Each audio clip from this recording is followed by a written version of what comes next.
Fala galera, mais um dia para o nosso devocional diário, vamos continuar meditando em Atos capítulo 11.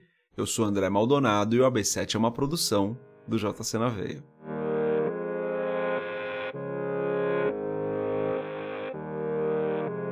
Atos capítulo 11, a partir do versículo 4, diz o seguinte: Pedro, então, começou a explicar-lhes exatamente como tudo havia acontecido.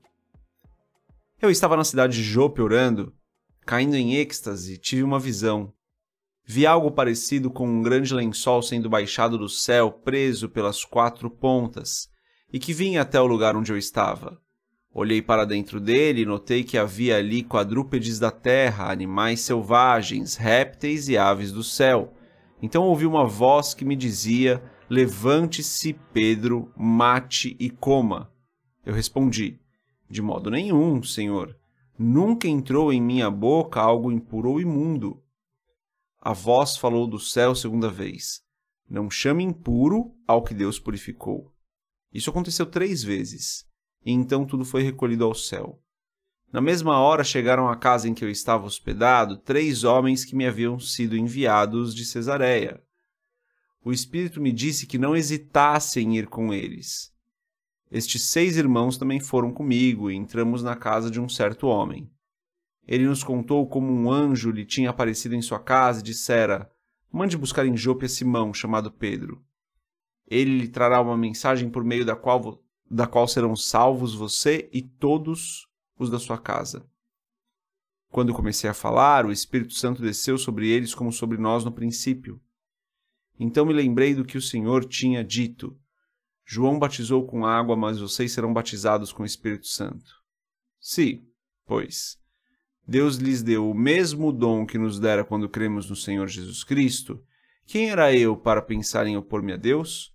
Ouvindo isso, não apresentaram mais objeções e louvaram a Deus, dizendo: "Então, Deus concedeu arrependimento para a vida, até mesmo aos gentios." Até aqui, até o versículo 18, vamos fechar os nossos olhos, curvar nossa cabeça e fazer uma oração. Senhor, Tu és santo, justo, poderoso, bom, verdadeiro, fiel, maravilhoso. Perdoa os nossos pecados, Senhor. Na Sua infinita misericórdia, na Sua graça, perdoa os nossos pecados. Eu Te agradeço em nome de Jesus, porque até aqui o Senhor tem nos ajudado, tem nos ensinado, tem nos guardado, nos livrado do mal. O Senhor é bom em todo o tempo. Pai, eu peço que o Senhor nos abençoe hoje, nos prepare hoje para esse dia, nos ajude nas batalhas do dia, nos ajude a vencer, Senhor, nos ajude a glorificar o Teu nome durante todo o dia, que tudo que saia das nossas bocas seja para a Tua glória, que tudo que nós pensemos seja para a Tua glória. Ajuda-nos no dia de hoje, Pai, a fazer com que o Teu nome seja cada dia mais conhecido. Porque importa que vivamos os nossos dias para Ti, Senhor. Assim eu oro e peço em nome de Jesus que o Senhor abençoe cada pessoa que está acompanhando esse episódio aqui do podcast. Que o Senhor fortaleça, que o Senhor traga cura para os que precisam de cura, que o Senhor traga provisão para aqueles que precisam de provisão e que nós possamos juntos louvar o Teu santo nome, sabendo que o Senhor tem nos guardado. Em nome de Jesus eu oro e Te agradeço. Amém. Galera, aqui então Pedro explica, né, o que aconteceu. Ele tinha sido meio que acusado ali pelos judeus convertidos de que ele tinha se sentado para comer e se hospedado na casa de um gentil. Pedro só explica o que aconteceu, eles aceitam. Pedro conta a história de novo, né? A gente acabou de ler essa história, interessante isso, né? Isso é algo muito importante para a gente guardar na palavra, tá, galera? A gente tinha acabado de ler a história, para quem está lendo aqui o livro de Atos, livro escrito por Lucas, né? Nós tínhamos acabado de ler a história de Cornélio, e daí Lucas vai e relata novamente esse encontro de Pedro, contando toda a história. É uma repetição que não parece fazer muito sentido, né? Porque o leitor dessa carta de Lucas, o leitor desse livro, né? Desculpa, o leitor desse livro, que é uma carta, né? Porque ele escreve para Teófilo. Teófilo, né? Então, vamos pensar em Teófilo, o leitor da carta, tá? Todos nós somos leitores dessa carta, mas Lucas escreveu para Teófilo. Teófilo tinha acabado de ler a história de Cornélio. E daí Lucas vai e repete a história, uma versão um pouco mais resumida, mas ele repete a história de Cornélio que tinha acabado de acontecer ali na carta, tinha acabado de acontecer. E aqui tem um princípio importante de entendimento da palavra, que é todas as vezes que nós vemos uma repetição como essa, a gente precisa prestar atenção porque é algo muito importante. Jesus fez isso várias vezes, né? Ele repetia algumas coisas, era algo muito importante. Essa repetição a gente precisa prestar atenção.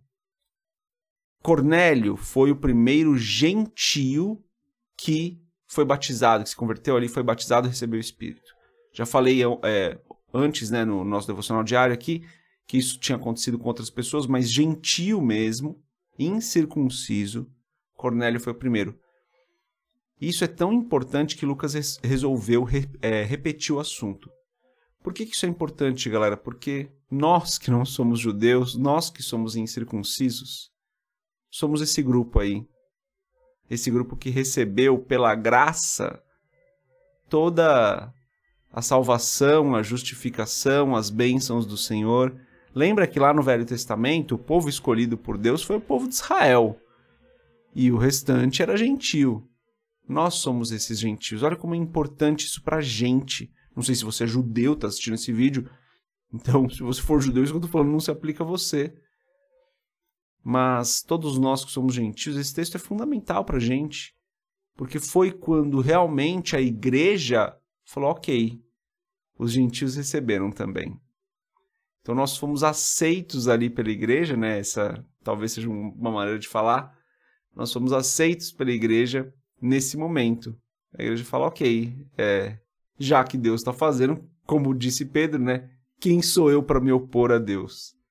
Então esse é um evento extremamente importante para a gente. Se você gosta de guardar algumas passagens bíblicas, guarde aqui Atos capítulo 11, que é o momento onde a igreja entende que a salvação havia sido levada não só para os judeus, mas para os gentios, e que Cristo morreu não só pelos judeus, mas Cristo morreu por toda a humanidade. Então, essa é uma passagem fundamental porque é onde a igreja percebe, onde a igreja tem esse entendimento aí de que Cristo morreu por todas as pessoas, de que a salvação está disponível para todas as pessoas e de que o Espírito Santo está disponível para todas as pessoas. Maravilhosa essa passagem, muda realmente as nossas vidas. Então, se você gosta de guardar algumas passagens da Bíblia, guarde essa. E meu apelo aqui para você hoje é: agradeça a Deus, porque Ele estendeu a salvação, porque a salvação que veio através de Cristo não se limitou ao povo judeu, ali, ao povo de Israel, mas Cristo cumpriu um sacrifício tão perfeito que toda a humanidade pode ser salva através do sacrifício dele. O sacrifício dele é atemporal.